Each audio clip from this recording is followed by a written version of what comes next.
បងប្អូនខ្ញុំចង់បង្ហាញបងប្អូនពីកាបូបមួយប្រភេទនេះបងប្អូននេះដែលបងប្រុសគាត់នៅខាងមុខគាត់បានកំងហើយគាត់សំខាន់ណាបងប្អូននេះដាក់ឈ្មោះដាក់យន្តខ្លា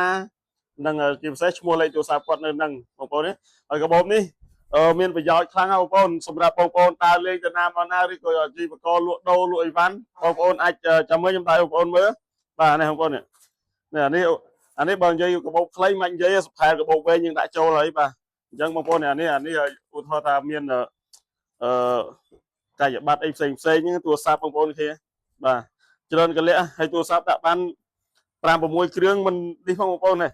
សូម្បីតែអានេះបើឧទាហរណ៍យើងដាក់ក្នុងនៃកាសូយើងអាចដាក់បានទេឃើញបាទគឺងាយស្រួលប្រើបងប្អូនហើយកន្លែងខាងមុខនេះទូរស័ព្ទដែលរៀងរវល់ជាងគេបងប្អូនដាក់ខាងមុខមកនេះឃើញដើម្បីយើងងាយស្រួលដកចេញដកចូលហើយដាក់ប្រមាណគ្រឿងក៏បានដែរណាបងប្អូនឃើញ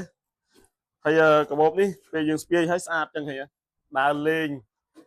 កាន់កាមេរ៉ាដើរថតវីដេអូមាន power bank មានអីគឺសេតមួយសេតតែម្ដងបាទហើយយើងចង់ស្ពាយជាជំហៀងយ៉ាងនេះក៏បានដែរបងប្អូននេះបាទ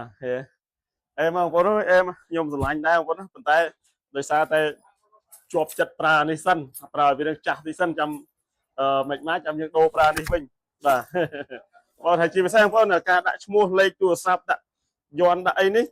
គឺយើងដាក់ free ជូនទេបាទអត់គិតថ្លៃទេបងប្អូនណាបាទអញ្ចឹងបងប្អូនកុំភ្លេចគាំទ្រផលិតផលខ្មែរអរគុណបងប្អូនណាបាទអរគុណច្រើនបាយបាយ